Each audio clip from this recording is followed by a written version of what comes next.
Ya, entonces, bueno, les doy la bienvenida a todos los que han venido llegando allá para hoy. Hay mucha gente que se había inscrito a esta actividad, así que presumo que va a seguir llegando más personas.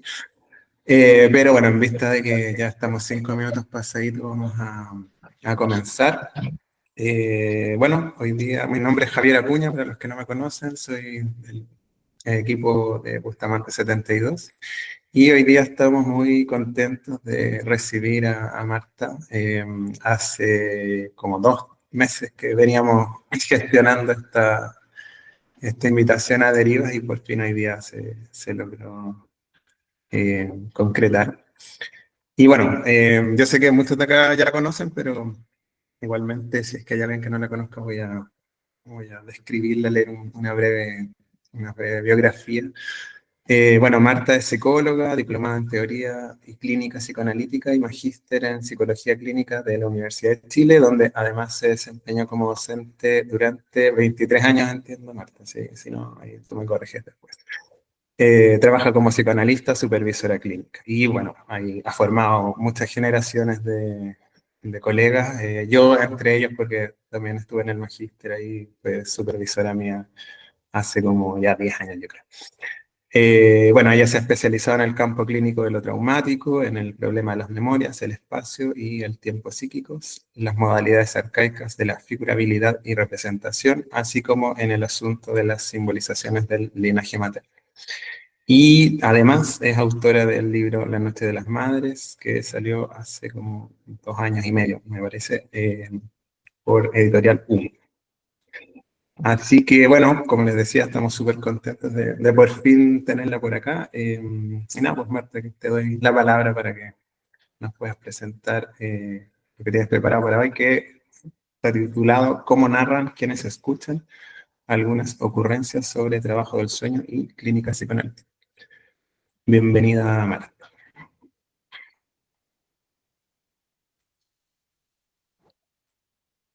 Bueno, hola Javier, hola a todas las colegas, a todos los colegas. Muchas gracias en primer lugar, por la invitación de Bustamante 72 a este ciclo de charlas y por supuesto también gracias a todas y a todos que se hicieron un tiempo a estas horas de la noche, seguramente después de sus trabajos arduos, poder estar acá en esta hora y media en que vamos a estar compartiendo algunas reflexiones ligadas a las derivas, ¿no? Como nos invita Centro Bustamante 72. Las derivas desde donde poder pensar nuestro trabajo, desde donde poder sostener nuestro trabajo. Así es que yo estoy muy contenta por esta invitación. Creo que los que yo he venido trabajando ya hace un tiempo se conecta harto, ¿no? Con lo que hacen en Bustamante en relación, en primer lugar, a todo el trabajo de formación, de acompañamiento de colegas, ¿no? Y también en relación a los asuntos más teórico-clínicos, a todo el asunto del soñar, ¿no? Y todo lo que condensa aquella simbolización, ¿no? Que tiene el nombre de sueño.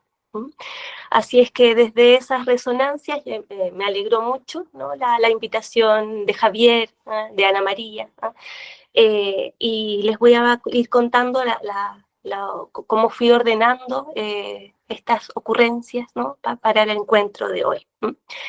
Eh, Cuéntame, Javier, ¿se escucha bien? ¿Cómo estoy con el celu? ¿Estamos ok? ¿Sí? Ya, solo veo a algunos de ustedes. Estoy viendo a Francisco, ya, súper, se escucha. Sí, Marta, se escucha bien. Ya, súper, súper. Me avisan de alguna forma si es que se me va la conexión del celular. Bueno, bien. Y bueno, creo que un primer asunto a ubicar a propósito del nombre de esta modalidad que tiene Bustamante al invitar a colegas, ¿no? A pensar en cómo el psicoanálisis parece que se sostiene en ciertos bordes, ¿no? Derivas, lo han nombrado los compañeros, las compañeras de Bustamante, ¿no? ¿cómo podemos pensar que dentro de estas derivas, ¿no?, tan singulares para cada una, para cada uno, es posible encontrarnos, ¿no? Ubicando en primer lugar como la importancia de poder encontrarnos, corriendo, creo yo, un poco los cercos en los que estamos todas y todos, ¿no? Todo nuestro trabajo está sostenido en un cierto continente. No podría ser de otra forma, ¿no? Estaríamos flotando en angustia si no tuviéramos esos cercos, ¿no? No solo en relación a lo que puede estar más lejos o más cerca de lo que entendemos como psicoanálisis, sino que también en relación al interior mismo del psicoanálisis, ¿no? Pensando sobre todo en dónde nos ubicamos, ¿no? Con quién nos vinculamos, con quién nos relacionamos, ¿no? A qué población atendemos, ¿no? Estamos en la urbe, fuera de la urbe, estamos adentro o afuera de la circunvalación Américo Vespucio, estamos con o sin referencias institucionales, grupales, ¿no? Estamos dentro del sistema público de salud o miramos el sistema público de salud de lejos, ¿no? Creo que todos esos son cercos donde cada una y cada uno en su historia laboral, vocacional, se ha ido instalando de cierta forma. Y en ese sentido, encuentros como este, que tiene este nombre tan hermoso, ¿no?, deriva psicoanalítica, permite que corramos un poquito esos cercos, ¿no?, donde nos identificamos, ¿no?, y podamos pensar en que precisamente nuestra historia, nuestros recorridos en el psicoanálisis requiere también, así como de identificaciones, ¿no?, y transferencias teóricas, grupales, institucionales, requiere también de ciertas desidentificaciones, ¿no? Es algo que está en un continuo movimiento. Y en ese sentido, espacios como este, ¿no?, que convocan a distintos, a profesionales que están en distintos lugares, digamos, en esta geografía relacional y una geografía sociocultural, me parece muy significativo, ¿no? Implica un desafío de movernos un poco desde donde estamos, ¿no? Desorientarnos un poco y escuchar otros caminos, otros grupos, otras instituciones, otras transferencias, ¿no? Creo que eso es algo muy significativo en nuestro trabajo, ¿no? Bueno, y a propósito de esos lugares del encuentro, propongo que hay dos espacios particulares desde donde es posible pensar en la posibilidad de esos encuentros, ¿no? Que son los espacios de la supervisión y los espacios, si es que pudiésemos llamarlo así, de la escritura. Entonces, mi propuesta es poco a poco en esta reunión ir recorriendo, ¿no?, algunas variables que están en juego en esos espacios de posible encuentro, la supervisión y la escritura, ¿no?, que constituyen, creo yo, un intento de un afuera de la sesión. Entonces, vamos a tratar de ubicarlo de esa manera. Son el afuera de la sesión. Vamos a ir viendo que tal vez no siempre es efectivamente un afuera, pero al menos es un intento de salir de la sesión. Bueno, entonces,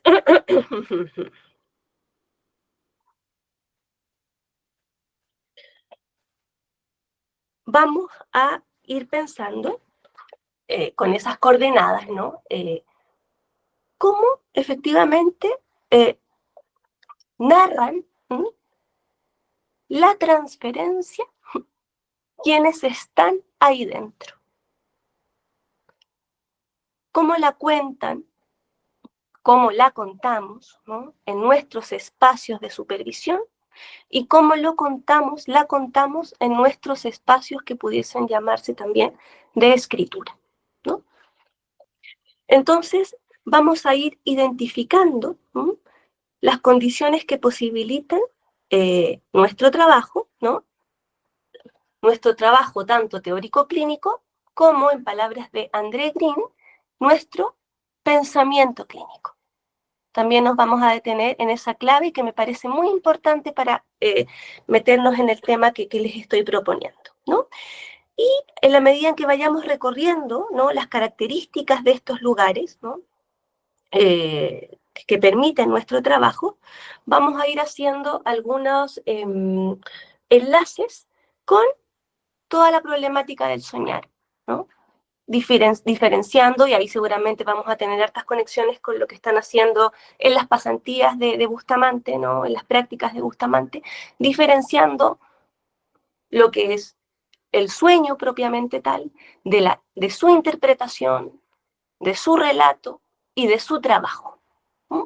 Creo que ahí tenemos todo un problema metapsicológico complejo, ¿no?, que va a ser importante que vayamos identificando, separando, ¿no?, para poder ir llegando a las propuestas que les voy a ir mostrando en relación a estos afueras de la sesión. ¿Mm? Bueno,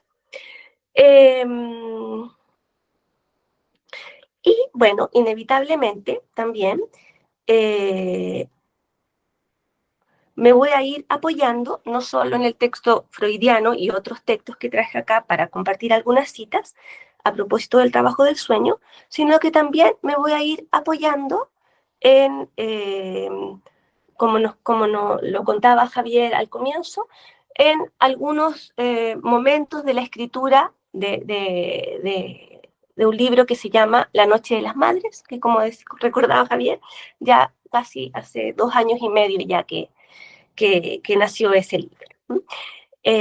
Voy a ir acompañándome entonces de alguna de esas imágenes, del sueño y del libro. Y para comenzar, para ir ubicando más o menos, ¿no?, estas ideas, quisiera hacer una diferencia entre lo que podríamos entender como asociaciones del soñar, o a partir del soñar, ¿no?, y una palabra que está en la obra de Freud, ¿no?, que se ha traducido como ocurrencias. No sé, tal vez a alguno les resuena, que es la palabra en alemán Einfall, no sé cómo se pronunciará, E-I-N-F-A-L-L. Y acá me apoyo en otra de mis referencias transferenciales, que es Jean-Bertrand Pontalis, ¿no?, en el libro que se llama Al margen de las noches. Y les voy a leer una pequeña cita de este libro. Einfall, una palabra freudiana, cuyo equivalente ningún traductor ha logrado encontrar. Ocurrencia, idea que atraviesa el espíritu. Idea incidental, expresión que parece más cercana al sentido de Eiffel, algo que sobreviene inopinadamente, lo que cae. Pero, al fin de cuentas, es siempre la idea. Ahora bien, el Eiffel puede ser un fragmento de recuerdo que surge, una imagen que se impone, una sensación que entra en resonancia con otra, una huella ínfima que uno se pregunta por qué se ha inscrito en un sitio que bien podría estar más allá de la memoria. El Eiffel es intempestivo, actual inactual. Es una falla en el discurso, no dirigido, asociativo. Las asociaciones, como las que se dan durante los sueños, vienen después. El analista puede prescribir, asocie libremente. No puede exigir que lo inesperado salga al encuentro de sus pacientes ni de sí mismo. Además, es necesario que esté dispuesto a recibirlo. Creo que ahí tenemos un elemento importante para ir ubicando estos problemas, ¿no? No siempre las asociaciones van a ser esas ocurrencias. No siempre las asociaciones del sueño, y vamos a ir viendo también del psicólogo, de la psicóloga en su trabajo de psicoanalista, ¿no?, asociaciones del caso, no siempre van a estar teñidos de ese Einfall, de eso que cae, de eso que atrapa, que incluso está más allá de la memoria, ¿no? Vamos a ir dejando entonces algunas pistas para ir entendiendo de qué se trata la narración que puede hacer el yo de quien escucha historias, ¿no? Bueno. Y para ir acercándonos, ¿no?, a estas narraciones, ¿no?, que intentamos hacer en nuestros espacios de supervisión, en nuestros espacios de escritura, voy a leer 2 fragmentos clínicos, ¿no?, que creo que nos pueden orientar para pensar de qué se trata, ¿no?, aquello que intentamos escuchar. Esto acá me acompañó por un momento de algunas imágenes y textos del libro La Noche de las Madres. Bien, el primer fragmento clínico se llama La mujer. Los invito entonces a conectarse con estas imágenes. La mujer está en silencio al inicio de las sesiones, por un tiempo considerable. Le hablo, le pregunto, en vano. No habla. Pasa el tiempo y la mujer se mueve en el sillón.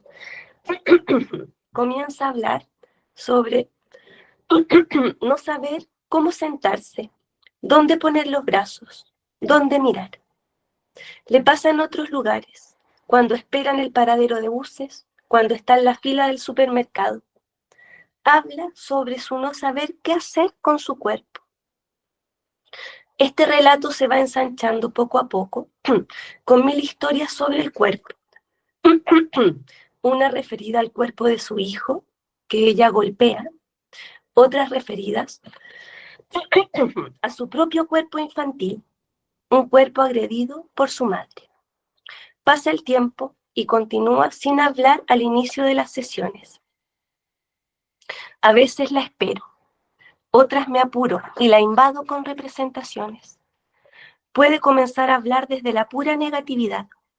No sale de casa, no puede trabajar, no puede querer a su hijo, no puede tener relaciones sexuales. La pasividad que ha sostenido su no salida al mundo se acompaña de una intensa y desbordante actividad pulsional a través de accesos de ira y afectos hostiles dirigidos hacia su hijo. Puede comenzar a distanciarse del acto al relatarlo en sesión. Comillas. Le digo que se calle, no lo soporto. No soporto que me hable. Lo empujo. Y a él es como si no le importara. No lo quiero cerca. Relato que tal vez aún no es historia, pero que sí da cuenta de nuevos otros que comienzan a delimitarse. En tanto algo empieza a ser contado a una otra.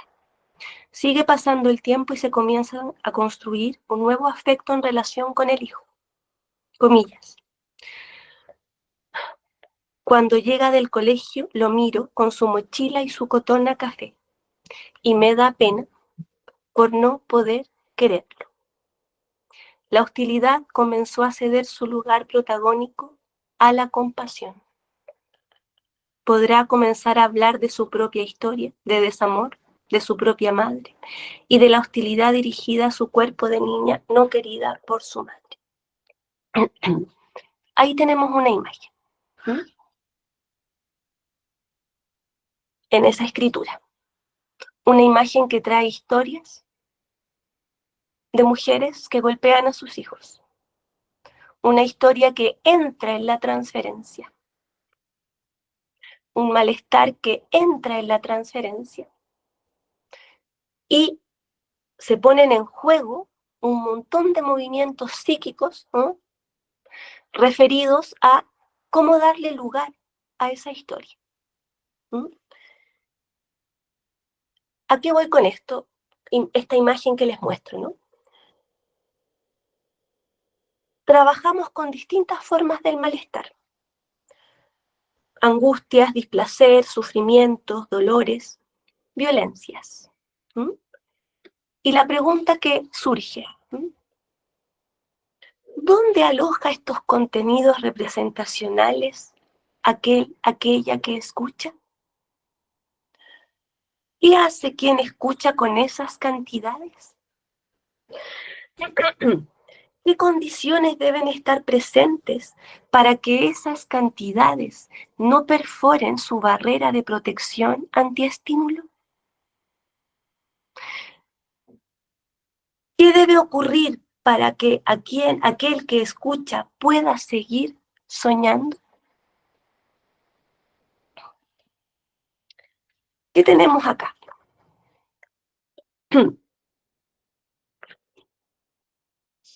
Es importante reconocer en primer lugar que escuchar historias tiene efectos en nosotras, en nosotros. Que la sesión no dura 45 minutos, porque la representación que acogemos de la historia que escuchamos nos sigue acompañando por fuera de esos 45 minutos. Entra en nuestra memoria.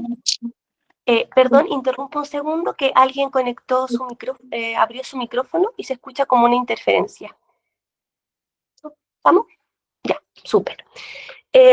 Entonces, estábamos con esta pregunta, ¿no?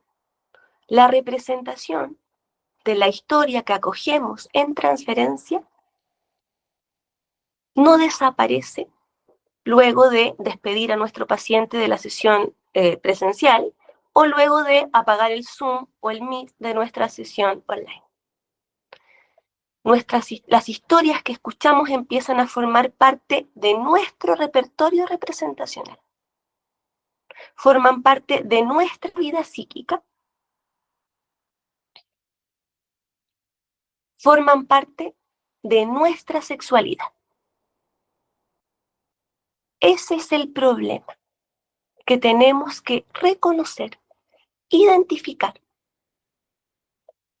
¿Dónde alojamos estas representaciones que están presentes en nuestro trabajo?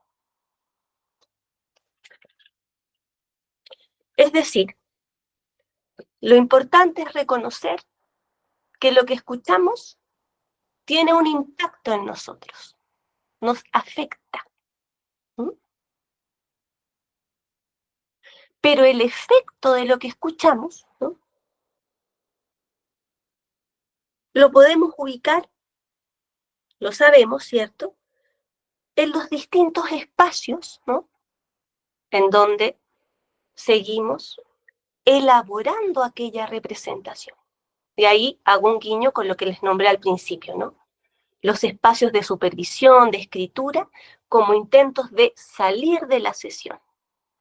Es más, podríamos agregar, como intentos de despertar de la sesión. Como intentos de salir de la confusión, del sueño o pesadilla de la historia que acogemos en transferencia. Entonces, sí, lo sabemos. Quienes trabajan desde el psicoanálisis intentan estar acompañados por su propio psicoanálisis, intentan estar acompañados por los espacios de supervisión, intentan estar permanentemente estudiando y sabemos también que las pertenencias grupales institucionales construyen ese continente para el trabajo. Sí. Pero es importante también dar cuenta de que todos esos dispositivos, ¿no?, no siempre van a poder alojar las representaciones que están en nuestro trabajo clínico. Y acá nos viene muy bien un concepto que nos propone un psicoanalista francés, que es André Green, en donde él nos propone pensar en el pensamiento, en el trabajo del pensamiento clínico.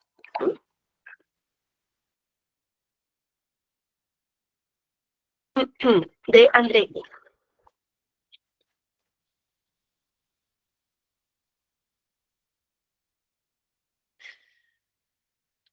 Nos dice André Green: en psicoanálisis existe no solo una teoría de la clínica, es decir,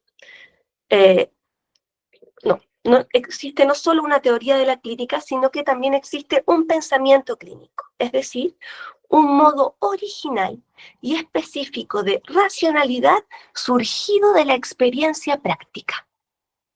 Miren qué interesante. es un pensamiento específico que surge del trabajo. ¿Mm?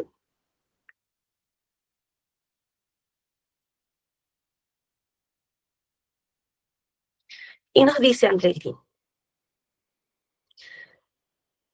siempre quedará una distancia teórico-práctica imposible de salvar. La teoría nunca podrá coincidir íntegramente con la clínica, ni abarcar toda la extensión de su campo.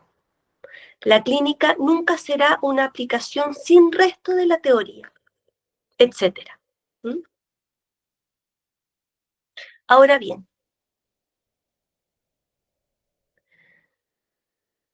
se pregunta André Green: ¿cómo nos disponemos a resonar con el inconsciente del analizante, dejando vibrar el propio inconsciente?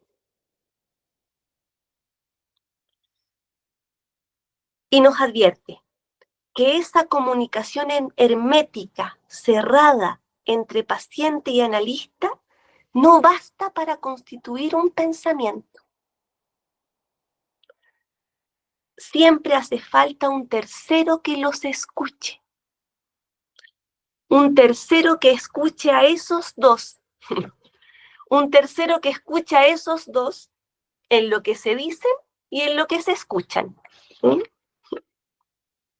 Y miren qué interesante lo que nos propone André Green. Por eso los analistas, y en algunos casos también los analizantes, escriben.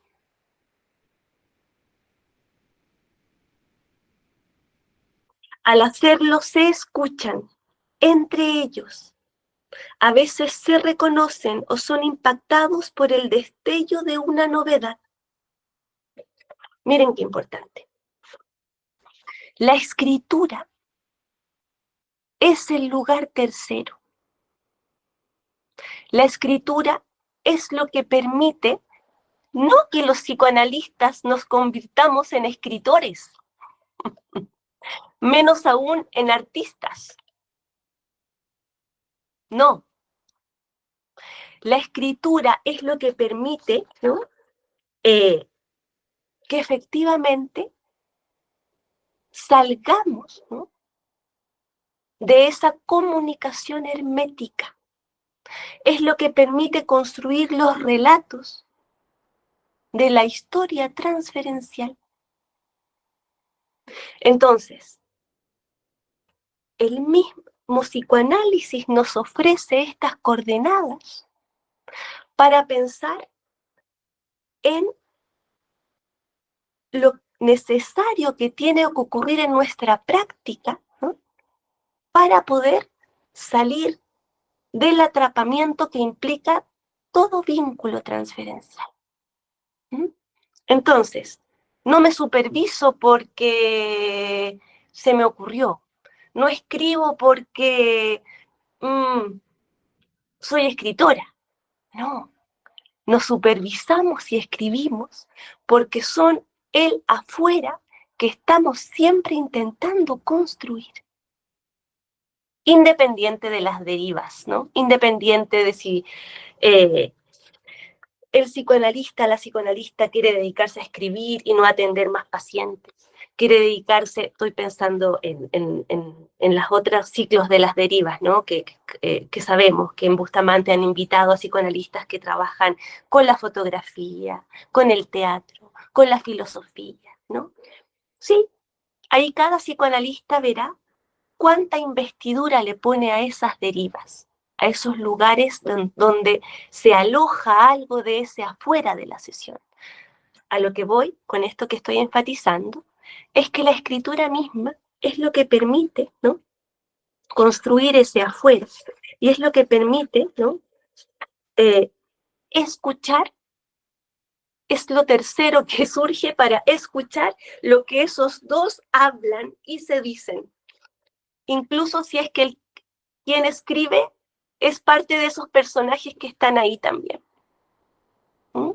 Creo que ahí entonces vamos teniendo algunos elementos, ¿no?, para ir construyendo este despertar de la sesión, este afuera de la sesión.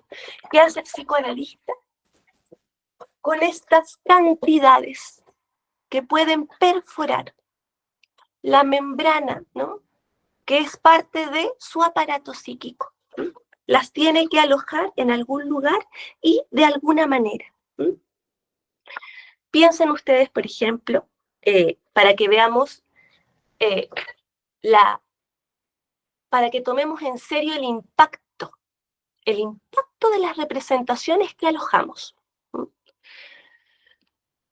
Piensen ustedes en el programa, en la política pública que existe en nuestro país, de reparación integral para personas afectadas por violencia política en el periodo 73-90 en Chile. El programa PRICE en nuestro país tiene como beneficiarios a las víctimas directas de la violencia política, además de sus familiares, ¿no? Y hay un montón, bueno, no un montón, hay beneficios porque hay un reconocimiento, ¿no?, de la posición de haber sido violentado por el Estado. Y además de los beneficiarios que recibieron, quienes vivieron la violencia directa y los familiares, ¿no?, hay otro beneficiario del programa PRICE, que son las personas que han trabajado con quienes fueron víctimas directas o indirectas de violencia política por más de 10 años. Aquellos personas que trabajaron directamente con las víctimas de violencia política son también beneficiarios de este programa. ¿Qué tenemos ahí? Es un ejemplo de una política pública que reconoce el daño, que reconoce el efecto, el impacto de trabajar con historias de violencia. Y si bien tal vez nos vamos a estar trabajando, la mayoría de nosotras, de nosotros, ¿no?, con víctimas de violencia política, sí trabajamos con víctimas de violencia sexual, política, transgeneracional. ¿A qué voy con todo esto? Hay un efecto, hay un impacto. Esas representaciones se alojan en nuestra psique. Y la exigencia entonces es pensar qué hacemos con eso para poder seguir trabajando. Entonces estamos tratando de ubicar que vamos a colocar el impacto de estas representaciones en un lugar, en nuestros relatos, en los espacios de supervisión y en los espacios de la escritura. Entonces, tenemos que la transferencia exige ser narrada, exige ser relatada, exige ser despertada, salir para poder volver, ponerla afuera, a un tercero, en un espacio de supervisión, en un espacio de escritura.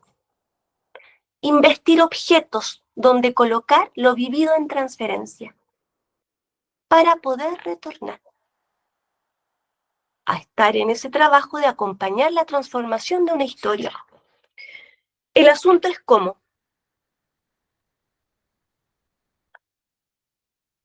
¿Cómo hacer ese movimiento sin confundirnos? Son los riesgos. Sin identificarnos con la historia que escuchamos. Sin identificar la contratransferencia y ponerla a trabajar. Sin ubicarnos desde una diferencia radical con quien escuchamos. ¿Cómo hacerlo entonces sin caer en estos riesgos, presentes siempre en todo encuentro transferencial? Y acá el gran desafío, creo yo, en primer lugar, es, hay una exigencia, creo yo, muy grande, que es poder quedarnos calladas. Limitar no solamente el furor curandis, limitar el furor interpretativo. Limitar la descarga vía evacuación de palabras. Escuchar estas historias, esperar la elaboración de nuestras y nuestros pacientes, no asignar sentidos precipitados, ¿no? Implica que nosotras vamos a tener que soportar estar a solas con las representaciones que escuchamos, estar a solas con la excitación que esas representaciones provocan en nosotras. Eso implica callar, eso implica esperar, eso implica saber estar a solas, como diría Winnicott, en presencia de alguien. O sea, no es solo nuestra paciente que empieza a estar en un juego en el análisis a propósito de ese tiempo del jugar, estar a solas en presencia de alguien. Somos nosotras también las que somos exigidas a poder estar a solas con las representaciones que despiertan las historias que escuchamos, en presencia de nuestro paciente, sin evacuarlas, sin descargarlas, sin precipitar interpretaciones. Bueno, y eso también corre no solo para la sesión, sino que también para nuestro propio trabajo de lectura. Lo sabemos, la época hoy afecta nuestro trabajo de lectura. La época, y estamos todos metidos en eso, nos hace pensar que porque leemos una frase en las redes sociales, entendemos lo que dijo un autor, una autora. Nuestra época nos está impidiendo entrar a la lectura. Entrar a la lectura implica estar a solas con el propio pensamiento, con la propia excitación que genera el pensar. Entonces, nuevamente, ¿no? Estar con nuestros pacientes sin tener que decirlo todo, estar con nuestras lecturas y recorrer un libro, no quedarnos con la frase de Instagram. Efectivamente, entrar a un libro, ¿no? Son muchas las exigencias que están en juego ahí y que nuestro trabajo nos exige. Son todos estos elementos, en la medida en que los podamos ir situando, los que nos van a permitir ir despertando, saliendo de la sesión. Ahora bien, podemos pensar en la sesión como podríamos pensar en un sueño, pero no al modo de un sueño compartido con nuestro paciente, más allá que podamos darle lugar también, no al modo de una traducción interpretativa en relación a todo lo que dice nuestro paciente, ¿no? O sea, escuchar el relato del paciente como escuchamos el relato de un sueño no es estar, digamos, interpretando cada contenido representacional con algún elemento de la historia, sino que la advertencia, creo yo, es más bien leer la sesión en términos del trabajo del sueño. ¿Ubicamos más o menos esa diferencia entre interpretación del sueño y trabajo del sueño? ¿Más o menos? Ya, disculpen que como no tengo el computador y tengo el celular, veo solamente a Macarena y a Fernando. Son mis interlocutores, ustedes son los rostros con los que estoy dialogando. Bueno, entonces, mi propuesta es que pensemos la sesión al modo del trabajo del sueño. Es decir, ¿cuáles son los elementos que permiten que el contenido latente llegue a ser un contenido manifiesto?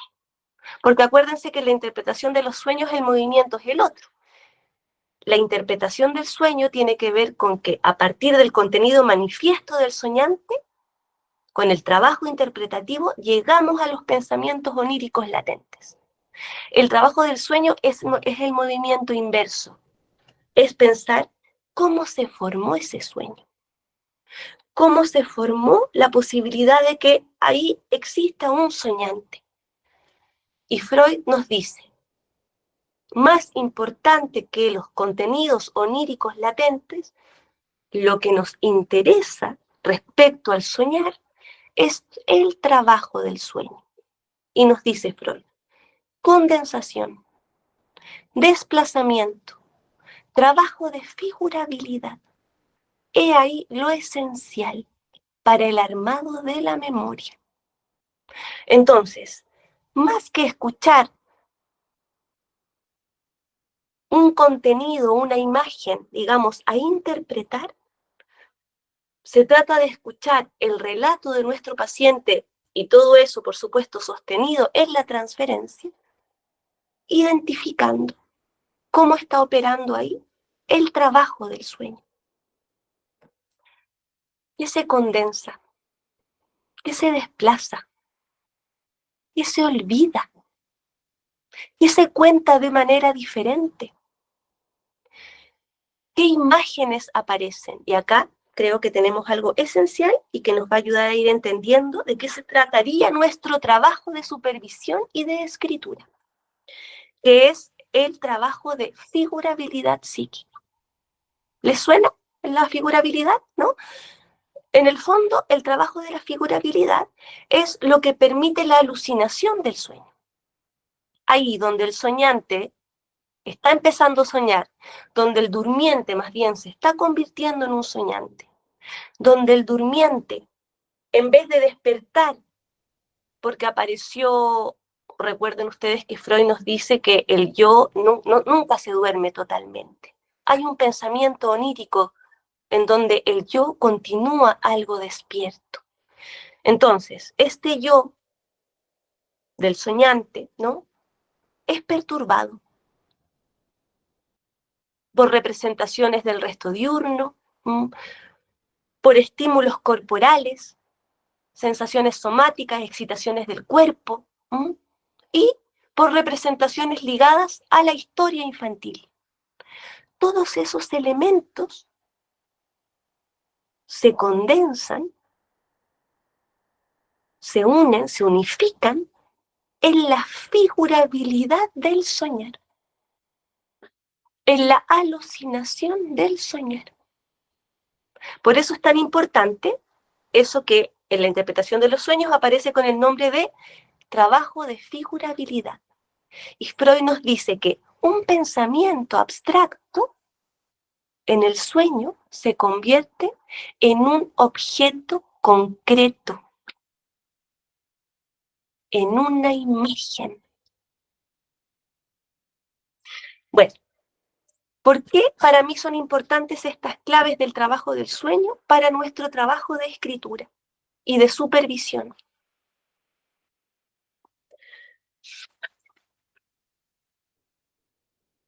Porque de alguna forma, si no somos capaces de soñar la sesión en este sentido,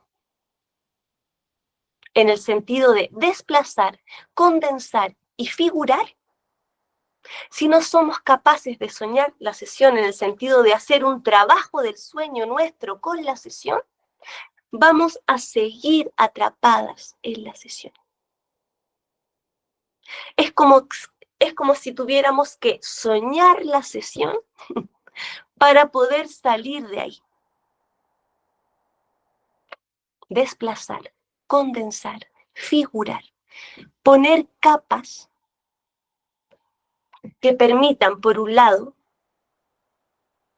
preservar el anonimato de las historias que escuchamos. Incluso en nuestros espacios de supervisión, en donde está garantizado el secreto, la confidencialidad y el respeto de no estar contando esas historias en todos lados. Incluso en el espacio de supervisión es necesario ir construyendo bordes, nuevos continentes, nuevas figuras para dar cuenta de la historia de la transferencia. Entonces, va a ser importante que despertemos de la sesión. Y despertar de la sesión, de acuerdo a esta propuesta que yo les planteo, implica poder soñarla. En este sentido, en el sentido de hacer el trabajo del sueño, de la sesión, ¿no? Y bueno, y acá lo conecto con el libro que les contaba, ¿no? Este libro que pude escribir hace 2 años y medio es un diálogo entre metapsicología y cuentos. Y los cuentos son ficciones de historias de transferencia, precisamente para resguardar la intimidad de las historias que acompañan, pero también para poder construir un entre mi psique y la psique del otro. Poder construir un espacio que no permita que nos confundamos con las historias que escuchamos. Entonces, nos podemos preguntar en relación a cómo son los relatos de las sesiones, ¿no? ¿Son transparentes? ¿Son insomnes? ¿Logran soñar? ¿Son relatos sometidos permanentemente a la descarga? ¿Son relatos que tienen o no barreras de protección antiestímulo operando? Entonces, se trata de la construcción en la supervisión y en la escritura, considerando como herramienta clínica el trabajo del sueño, ¿no? Se trata de la construcción de un borde, de un entre, que puede tener la forma del olvido, del recuerdo encubridor, del lapsus, del acto fallido. Se trata de una frontera. Es un movimiento geográfico entre nosotras y la historia que acogemos como representación psíquica. Ese entre puede ser la escritura sostenida en un trabajo de figurabilidad, en tanto da cuenta del desplazamiento y la condensación de representaciones perturbadoras para nuestra propia psique. Tenemos que construir las distancias. Insisto, para guardar el anonimato de las historias que escuchamos y para poder salir de la sesión, soñarla. Miren qué interesante plantearlo así. Despertamos de la sesión soñándola, con estas coordenadas del trabajo del sueño. Bueno, el asunto, y acá con esto voy a ir cerrando para que podamos discutir, es que muchas veces los excesos que escuchamos de angustias arcaicas, violencias, actos, somatizaciones, violencias estructurales en la que viven nuestros pacientes y nosotros mismos, ¿no? A veces los excesos, las cantidades son de gran magnitud, que es muy difícil desfigurarlas. Piensen ustedes, por ejemplo, ¿es posible simbolizar, traducir, figurar, soñar una tortura? ¿Es posible soñar, figurar el hambre? ¿Una violación? A eso voy. Tenemos que estar atentas también a cuánto de estas cantidades efectivamente tienen la posibilidad de ser traducidas. Es decir, figuradas, desfiguradas, sintomatizadas, olvidadas.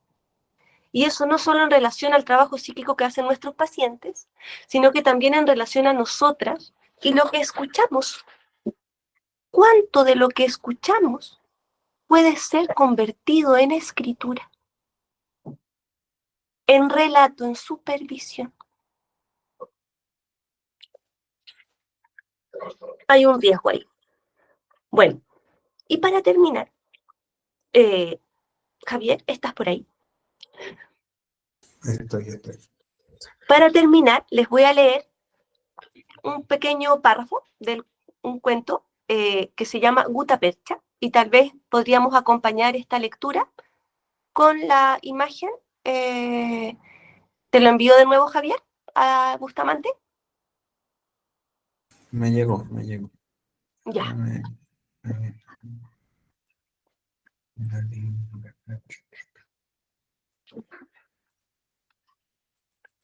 A ver, por ahí va.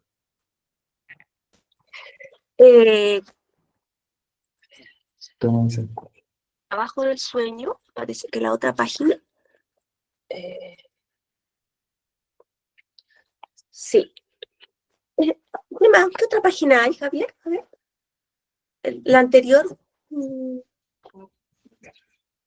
la última del pasillo. Esta es la del espejo. Sí. Antes. A ver. Ahora tengo la idea más segura. Aparece esto. No, eso era la figurabilidad. Ya, dejemos la del espejo, por fin. Ya. Ya, esa vamos a dejar para yo contarles un pequeño relato en relación a esta imagen. Bueno, tal vez también contarles que estas imágenes que acompañan a mi libro son imágenes que son acuarelas que creó un artista visual, que es Renato Órdenes San Martín, a quien yo le conté los cuentos de mi libro, y él, después que le conté los cuentos, él hizo muchas acuarelas, ¿no? Y después juntos definimos más o menos qué acuarelas acompañaba con qué cuento, ¿no? Y en general yo siempre le comento a Renato que es como si yo le hubiese contado unos cuentos y él con sus acuarelas los pudo soñar, ¿no? Y bueno, este en particular es de un cuento que tiene un nombre que se llama Guta Percha, ¿no? Y acá voy a leer brevemente unas ideas en relación a esta imagen para que vayamos pensando este trabajo de escritura. Ya, les cuento. Vamos a ir al interior de una boca, no de cualquier boca, de una boca que ha tenido dificultades no solo para contar historias, sino también para dibujar sonrisas que lleguen a sus labios. Nos preguntamos, ¿de dónde vienen las sonrisas? ¿Del estómago? ¿De la punta del pie? ¿Del cumpleaños número 6? ¿De un ombligo saliente? ¿De la mirada que sonrió? ¿De la soledad desgarradora que no compró ningún espejo? Vamos a ir al interior de una boca. La única forma de llegar a ese interior es estar un tiempo en el exterior. No tan lejos, por favor. Un exterior cercano. No tan caliente, por favor. Un exterior tibio, tangente. Desde ese exterior nos posaremos en la boca, en las bocas de mujer con dificultades para hablar y sonreír, porque sus cuerdas vocales no emiten un sonido prístino, claro y entendible.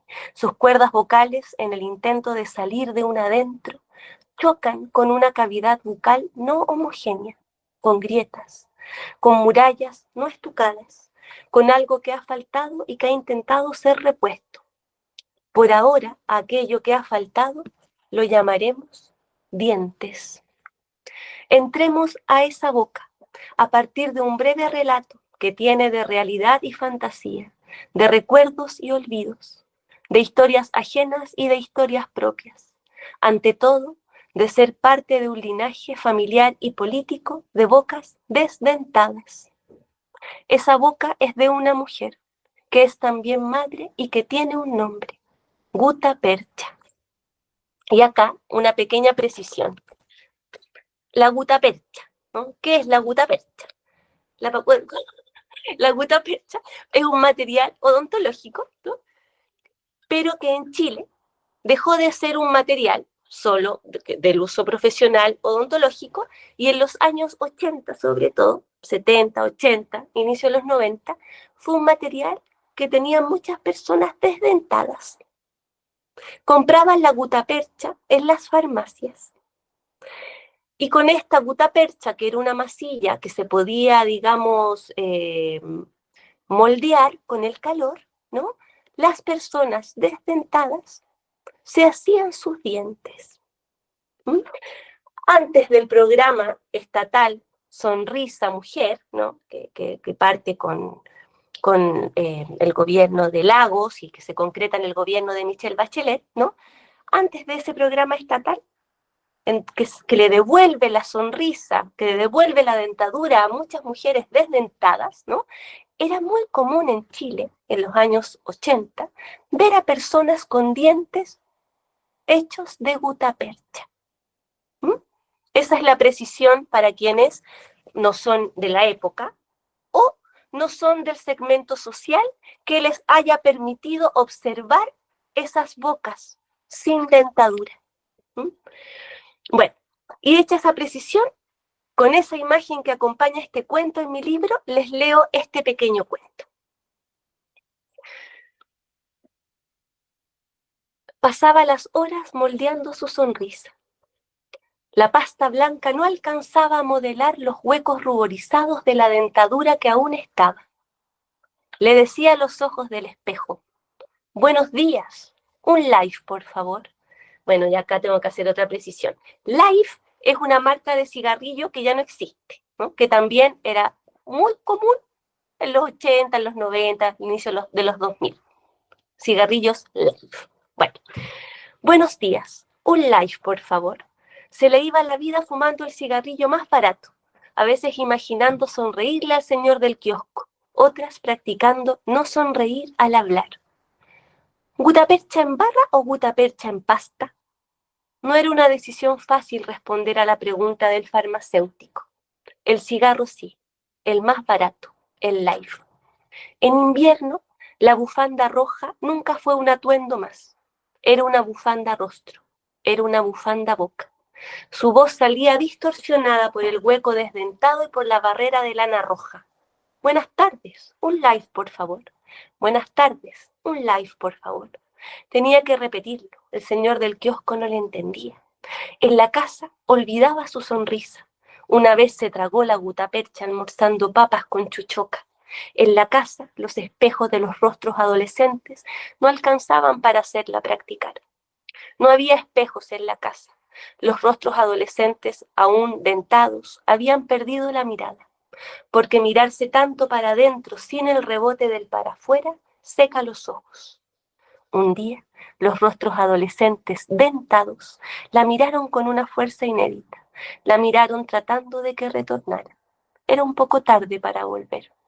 Recostada en la cama con la mirada perdida, en un alambre que colgaba en el techo sin soquete ni ampolleta, percibió los rostros adolescentes con gritos en sus ojos secos.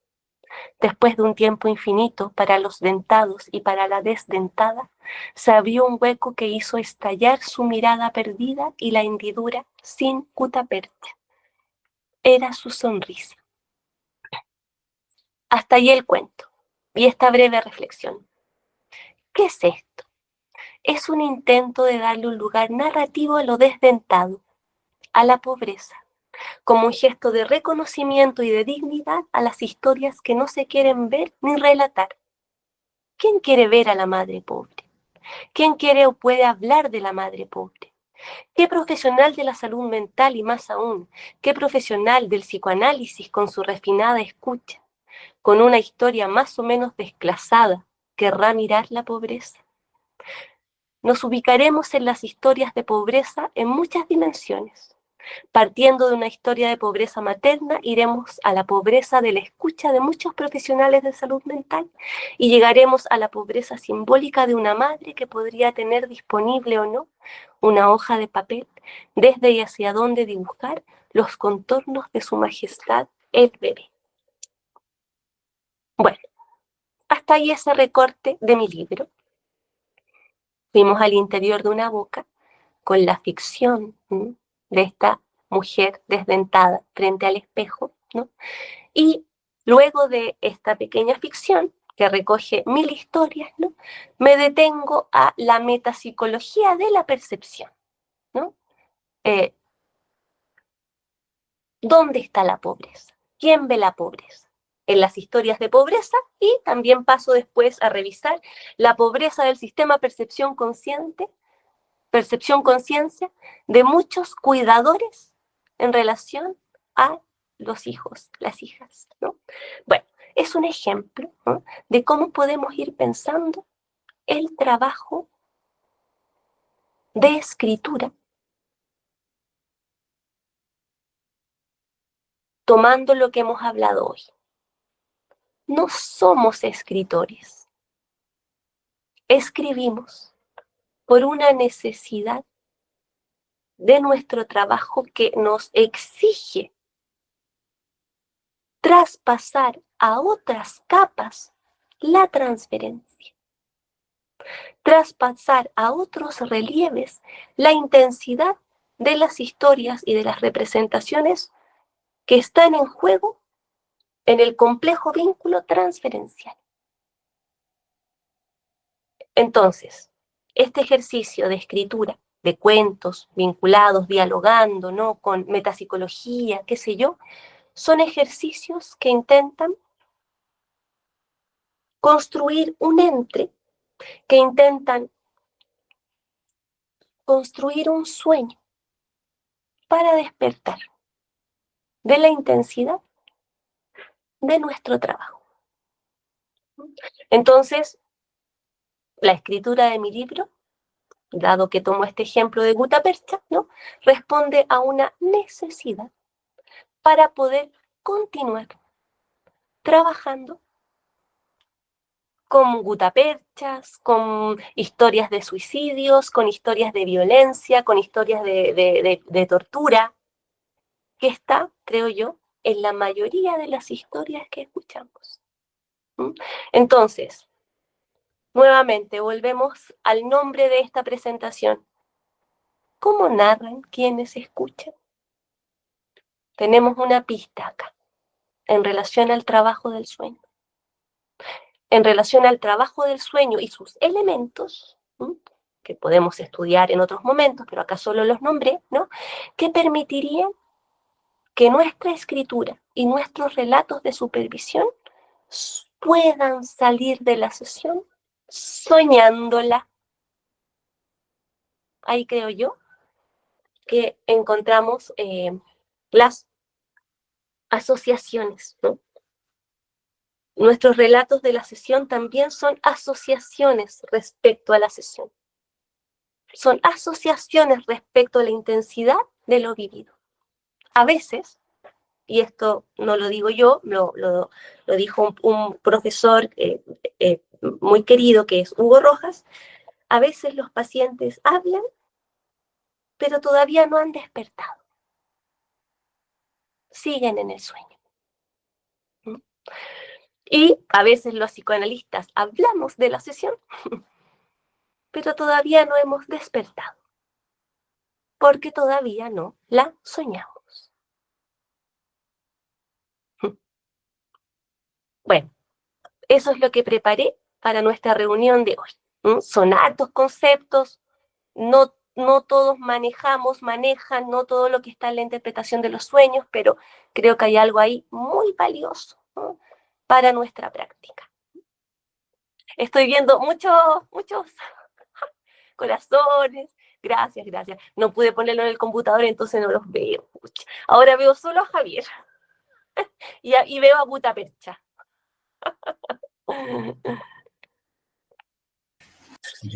Bueno, muchas gracias, Marta, por tu presentación. A mí en lo personal me dejó resonando muchas cosas. Entonces, bueno, la idea es que en los minutos que vienen podamos conversar, intercambiar algunas ideas. Entonces invito a los asistentes a levantar su manito ahí si tienen alguna pregunta. Y mientras piensan sus preguntas, voy a compartirte a ti y, bueno, y a todos los asistentes algunas de las ideas que se me vinieron, y así el resto también puede ir elaborando sus preguntas. Me llamó harto la atención lo que planteabas, porque de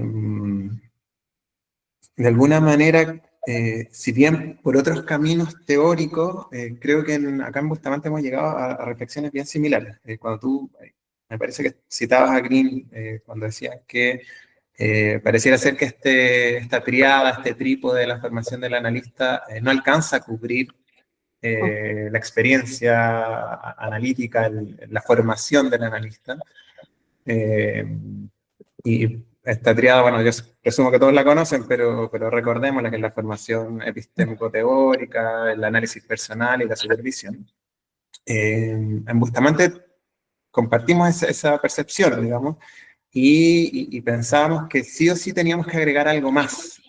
Y justamente nuestro programa de formación incluye una instancia adicional, que es la instancia de los talleres, que hemos tenido por llamarla sin dejar la controversia que incluye, pero la instancia autoanalítica. ¿Ya? Digo controversia porque en psicoanálisis hay otra controversia si es que es posible algo así como un autoanálisis. Solo Freud pudo hacerlo y con hartas notas al pie. Pero pensando estas instancias de formación de taller, a la luz de lo que tú nos traes hoy día, estas instancias de taller son tres. Una que es el taller de escritura, el otro que es el taller de técnicas de mediación fotográfica y el tercer taller que es el de interpretación de sueños, que van, o sea, ya por el nombre, resuenan mucho con lo que tú nos traes hoy día. Y que si bien nosotros lo habíamos, como te decía, pensado en primera instancia como esta instancia más autoanalítica, en el último tiempo, más que nada porque nosotros nos manejamos principalmente con las concepciones más lacanianas, la hemos ido pensando en la lógica de ir despejando lo que se llama el deseo del analista. Ya que no voy a extenderme aquí ahora en eso porque ya sería muy largo, pero de alguna manera creo que va muy en la línea de lo que tú estás diciendo hoy día. Y por otro lado, también me resuena con una investigación de un autor que para mí es muy querido, que no es nada lacaniano, que es Patrick Mahoney, que es un analista canadiense, y que él plantea en una investigación que a mí me parece preciosa, haciendo un seguimiento desde la época pre-psicoanalítica de Freud, digamos, su autoanálisis, su correspondencia con Fliess, la escritura la interpretación de los sueños, lo que significó para Freud mismo la escritura de ese libro, que tuvo digamos, un impacto muy fundamental en su vida, y después la escritura que él hace, digamos, su camino recorrido como autor, eh, a mí me hace pensar, digamos, toda esa investigación que hace Mahoney, que la escritura, y aquí no estoy pensando en conceptos lacanianos profundos, que en lacanés, digamos, la escritura tiene, digamos, otras derivas, pero la escritura como acto de escritura, digamos, como escribir propiamente tal, también pues, se puede pensar, y creo que esto va también en la línea con lo que dices tú, como la cuarta pata, digamos, de la formación de los analistas. A mí lo que me llama la atención ahora, después de pensar de que, digamos, distintos autores, tanto tú, nosotros, Mahoney y probablemente otros más, Seo Green, etcétera, eh, pareciera que estamos todos de acuerdo en que este trípode no es suficiente y hay uno cuarto y que pareciera ser que curiosamente todos coincidimos que por dónde va. Me llama la atención que no sea considerado como la cuarta pata, digamos. Entro a pensar de que quizá hay algo, no sé, que se resiste en el mismo psicoanálisis a pensar esta otra dimensión. No sé si tú lo has pensado desde ahí, como que, ¿qué se te ocurre al respecto? Digamos? Porque a mí me parece como cada vez más curioso, digamos, que no sea, digamos, parte del, digamos, directamente la cuarta pata. Sí. Oye, súper interesante todo los talleres, ¿no? de formación en Bustamante 72, ¿no? Las derivas, ¿no? Como que en el fondo el ciclo de derivas es un espejo también de lo que efectivamente está ocurriendo ahí, ¿no? En esos encuentros, ¿no?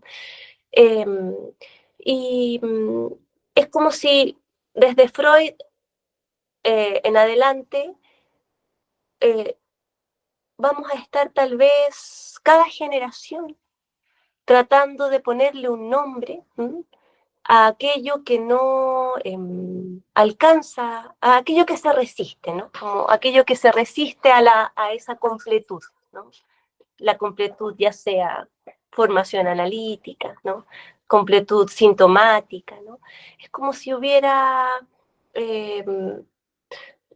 ahora que lo pregunta Javier, me da la impresión que es como si de distintas maneras, en la transferencia, en cómo pensamos la formación, estuviéramos con mucho esfuerzo intentando cercar algo que sabemos que no es suficiente, que sabemos que se desborda. Lo inconsciente, ¿no? Pensaba en volviendo a André Green, ¿no? A propósito del trabajo de lo negativo, cuando él nos plantea la positividad de la negatividad, en el fondo, capturar algo, ¿no? Ponerle nombre a algo, no para eliminar lo inconsciente, sino que para limitarlo, circunscribirlo, enunciarlo y que no sean tan devastadores sus efectos, con actos, somatizaciones, trabajo alucinatorio. ¿No? Entonces pensaba que esto cuarto, ¿no? Esto otro, que sabemos que no está ahí ni en el síntoma, ni en la formación, ¿no? Pero es como si estuviéramos siempre sabiendo que algo falta, que hay un desborde, y encontrando algún nombre. Y si estamos trabajando, pensando en la formación, parece que, como tú dices, Javier, hay coincidencia, ¿eh? En ese gesto escritural que es lo que permite ver el desborde que ocurre allá adentro. ¿Qué es lo que permite salir? Pero claro, esa escritura a propósito del ciclo que vienen haciendo en Bustamante, Javier, ¿no? Esa escritura se llamará escritura narrativa, se llamará escritura en imágenes, pensaba el trabajo de fotografía, ¿no? Otra forma de ubicar el relieve, el telón del sueño, ¿no? Se llamará escritura performativa a propósito del teatro. Se llamará escritura fenomenológica, se llamará escritura traductiva, ¿no? No sé si será el nombre más adecuado, pero sí me resuena como a este intento de cercar algo que sabemos que va a estar desbordándose, que es lo humano. Lo humano y lo pulsional que no alcanza a subjetivarse del todo, nunca. ¿Mm?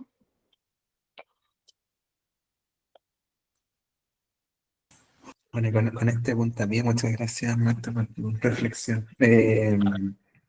Dejo abierto el micrófono para quien quiera comentar.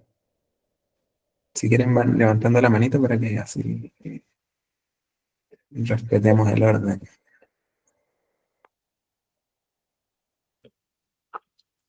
Lo pulsional, sí.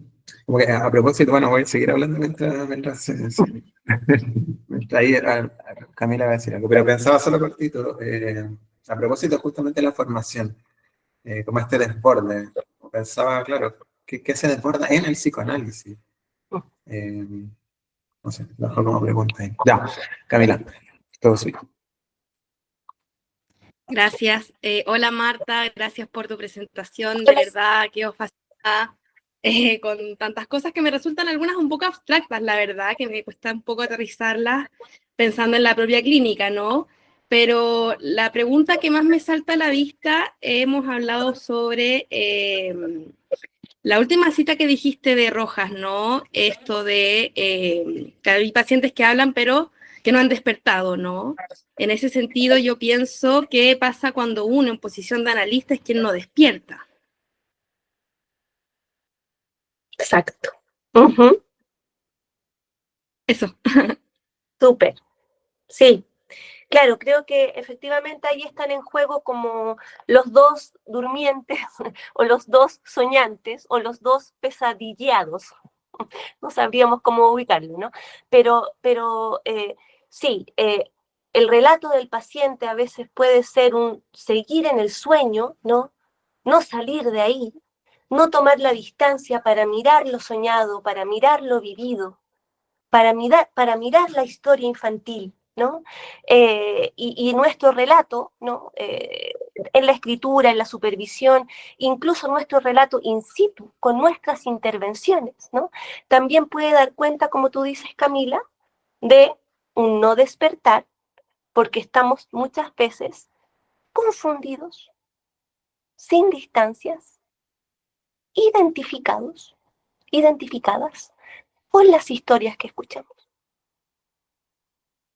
Creo que ahí tenemos una clave, que podamos identificar cuando estamos en esa confusión.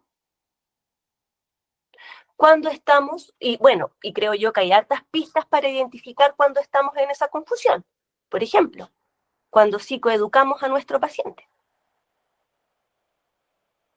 Ahí no estamos en otro lugar. Estamos en su mismo lugar, en su misma endogamia, en su mismo círculo afectivo, diciéndole lo que tiene que hacer. ¿Mm? Entonces, tal vez, más que pensar que un analista no despierta, es tal vez pensar que muchas veces no despertamos porque vamos a estar en esa confusión. Y podríamos intentar ubicar cuáles son las señas de aquello. ¿Mm? Creo que la psicoeducación es una gran advertencia. Y que tire ¿cómo es el dicho? Que tire la primera. Que el que esté libre de pecado, lance la Eso, primera bueno, piedra. eso, el que nunca ha hecho una intervención psicoeducativa en su vida. Y bueno, tal vez ahí lo junto, antes de dar la palabra a otra colega, a Nicole, con lo que tú traías, Javier, ¿no? Respecto a lo que se desborda en el mismo psicoanálisis, ¿no? Y es más, lo que se desborda en la propia geografía psicoanalítica, ¿no? Porque es distinto el desborde de Viena de 1910, el desborde de París de 1965, ¿no? Al desborde de Santiago de 2025, dentro o fuera de la circunvalación Américo Vespucio, ¿no? Entonces, ¿cómo vamos ubicando cuál es el desborde que queremos pensar junto a otros? Más que pensar que nosotros no nos desbordamos, sino que cómo adentro del desborde, cómo adentro de la confusión, cómo adentro del no despertar, podemos intentar pensar en algo. ¿Mm? Gracias, Marta. Sí, de nada, Camila. Nicole, levantó la mano. Muchas gracias, buenas noches, gracias Marta. Yo estoy estudiando, así que espero ser futura colega. Uh-huh. Bueno, yo agradecer toda tu exposición. Estoy hace poquito iniciando el libro Entre el sueño y el dolor de Pontalís. Y me pasó que me detuve justo hoy en una página y quería compartir un extracto porque creo que, no sé si viene muy al caso ahí, eh, pido de repente si por ahí lo puedes ligar un poco con lo que venías exponiendo en la pregunta de la compañera, Ya. y o con lo que estabas exponiendo, porque me parece que hay algo ahí, así que voy a tener un atrevimiento acá y voy a leer una partecita bien cortita para no tomar tanto tiempo también. Dice, bueno, soñar en primer lugar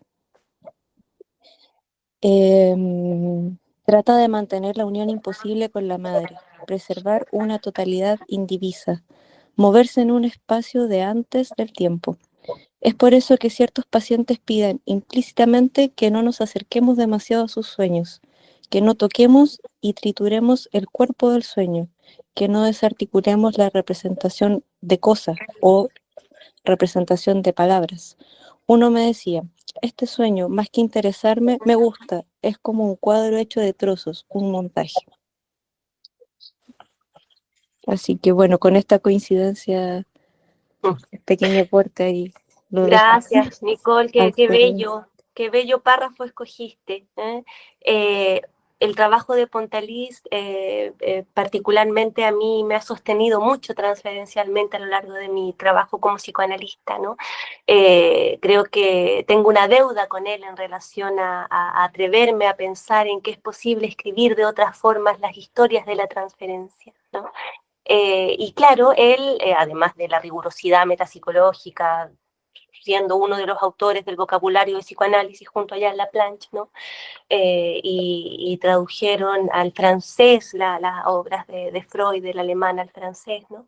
Bueno, junto a todo eso, ¿no? Súper riguroso, ¿no? Está también en esta otra vertiente, ¿no? En esta otra vertiente de más ensayística, de poder dar cuenta de la transferencia y se mete mucho a los sueños, ¿no?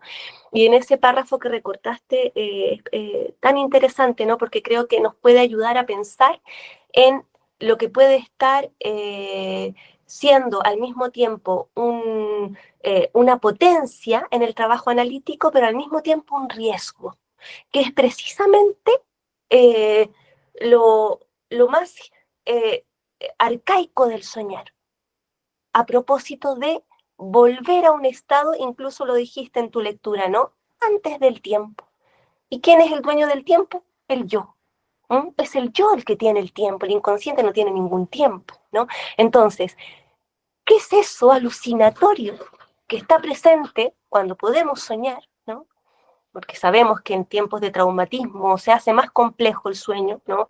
Por algo hay autores psicoanalistas que han trabajado al sueño como un gran logro psíquico cuando es posible soñar en situaciones totalitarias, por ejemplo, ¿no? Preservar una vida privada en situaciones totalitarias. Entonces, cuando es posible soñar, eh, el, se borran las diferencias del adentro y el afuera. Desaparece la tridimensionalidad. Es la bidimensionalidad la que se apodera de toda la experiencia del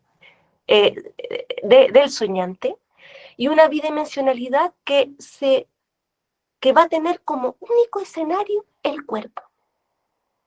Y el cuerpo en el espacio más originario, que es el cuerpo indiferenciado de aquella cuidador, cuidadora que se convirtió en una representación para la psique. Entonces, es bonito lo que recoges ahí del texto, porque en el fondo es como si el autor dijera, eso no me lo toquen, ¿no? No se metan con mis sueños. Déjenme preservar algo de eso arcaico, ¿no? Indiferenciado, ¿no? Confusional. ¿No?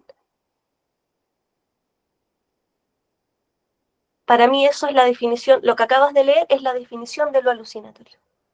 ¿No? Del autoerotismo alucinatorio, que es el hilo que va a permitir la ensoñación, la fantasía. El asunto es cómo aquel que sueña y que no quieren que le toquen su sueño, al mismo tiempo, volviendo a la pregunta de la otra colega, ¿no? Puede despertar. Porque quedarnos en el autoerotismo alucinatorio, sabemos, es lo más riesgoso. Y acá me acuerdo de otra de mis referentes transferenciales teóricas, que es Sylvia Bleichmann, ¿no?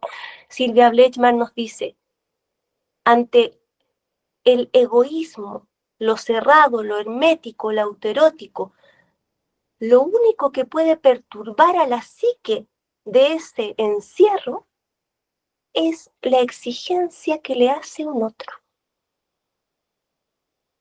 Hay que entrar ahí. No podemos dejar al niño con un tuto que ya no va a ser objeto transicional toda la vida, sino que se va a convertir en un objeto fetiche. A eso voy, ¿no? Y da lo mismo si se tiene tuto o no tiene tuto, sino que a la función que ese autoerotismo cumpla. Entonces, nosotros como psicoanalistas, ¿no? ¿Cuánto agujereamos lo que ahí no quiere ser tocado? Y va a depender, por supuesto, de la transferencia, del relato de la transferencia que el psicoanalista construya solo en supervisión y en la escritura. Allá adentro no va a poder solo. Va a estar confundido. Y los dos se van a quedar dormidos, el paciente y la analista. Por eso otros autores, tantas transferencias que tengo, tanta gente que amo, otros autores también que amo demasiado, César y Sara Botella, ¿no? Que nos ayudan a pensar en el estado de sesión, que tiene que ver con un estado regresivo de la sesión, pero que no puede ser tan regresivo al punto de alucinar o al punto de quedarnos dormidos. Es un estado entre la vigilia y el sueño, en donde puede emerger el trabajo de figurabilidad del analista, cuando interviene con memorias sin recuerdos, con casos traumáticos, en donde la representación no tiene un lugar hegemónico, ¿no? Bueno, entonces, ese recorte que trajiste creo que nos abre un montón de reflexiones en relación a lo que se puede preservar como un inconsciente enigmático que produce síntomas, que produce teorías sexuales, que produce pensamientos, ¿no? Y cuánto aquello que se quiere preservar, más bien, le cierra la puerta al mundo y a la vida. Creo que ahí tenemos algo a estar evaluando constantemente. Muchas gracias.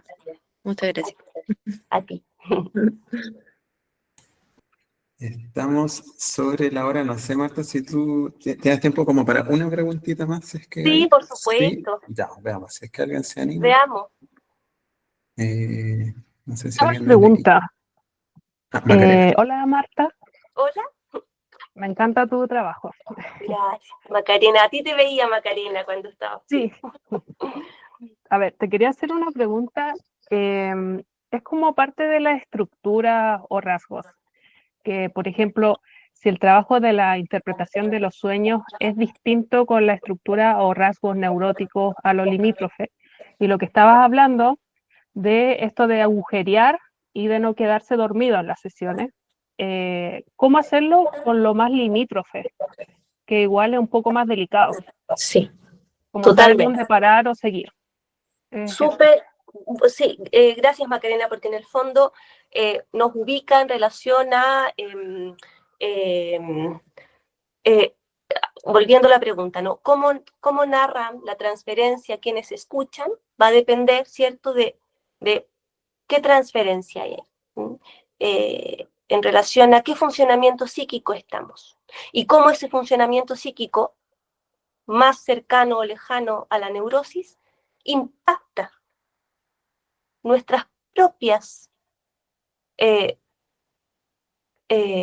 fragilidades de nuestra aparente neurosis en el mundo, ¿no?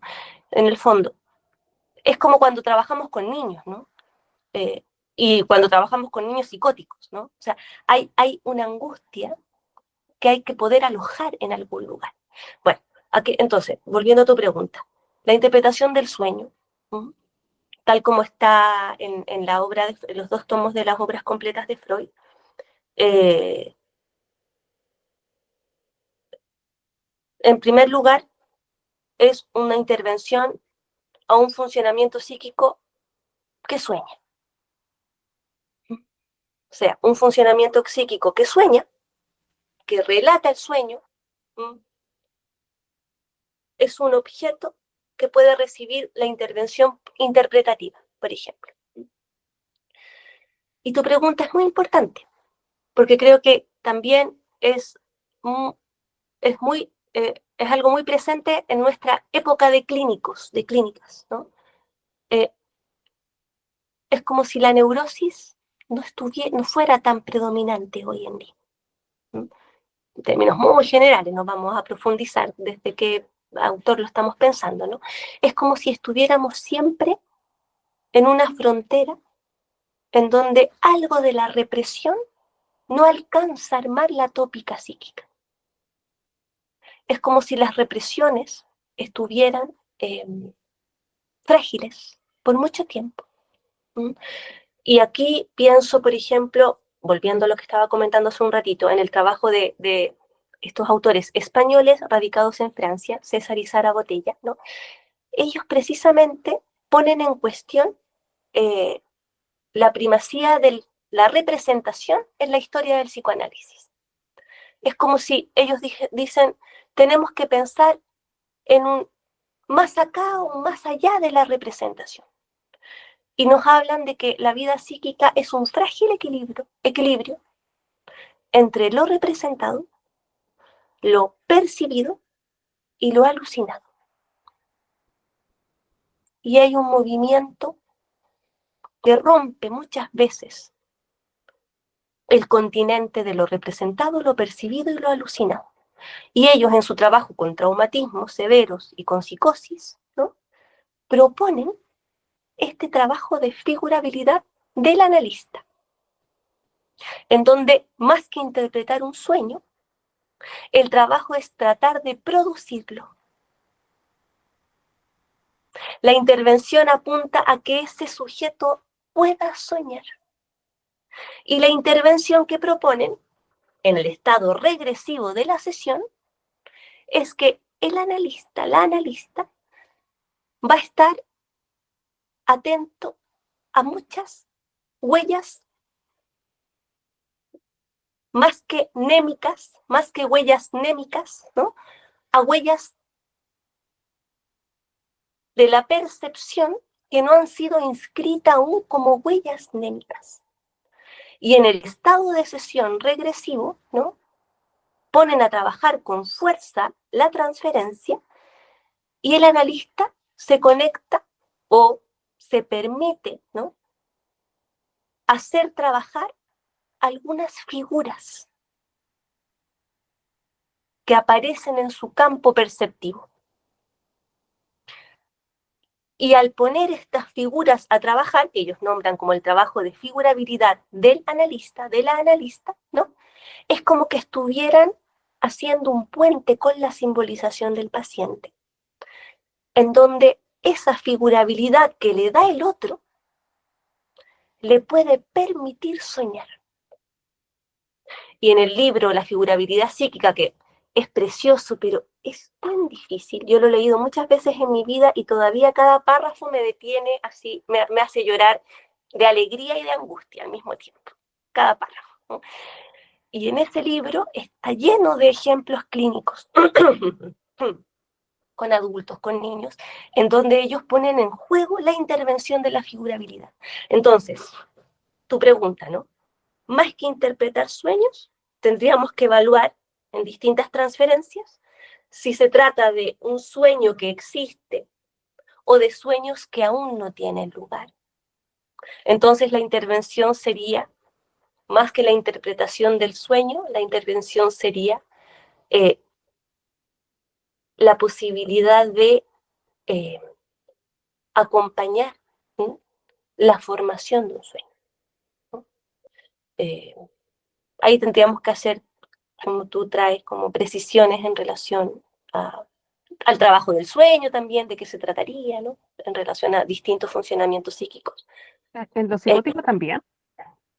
Sí, alejados de la neurosis. Claro, ellos trabajan con psicóticos limítrofes, ¿no?, traumatizados, ¿no?, y crean, construyen toda esta propuesta de la figurabilidad. Ya, muchas gracias. De nada, querida.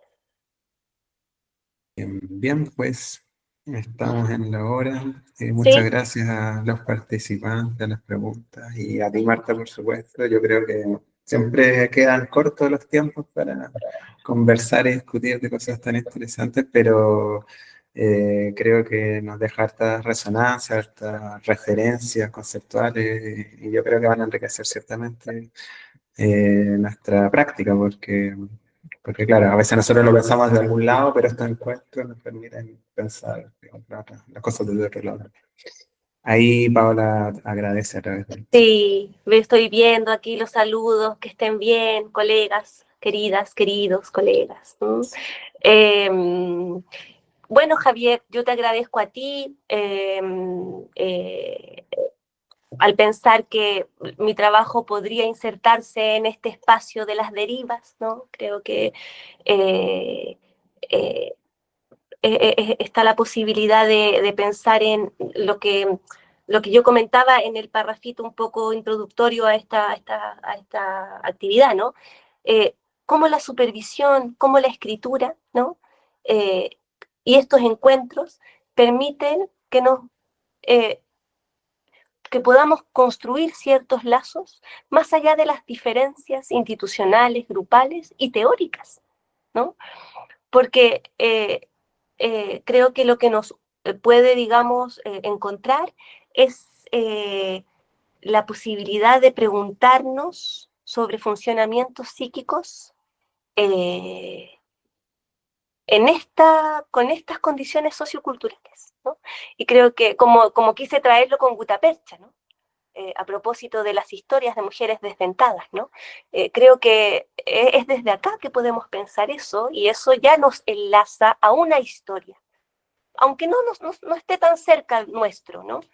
Es una historia que está en las décadas recientes y nos ubica, ¿no?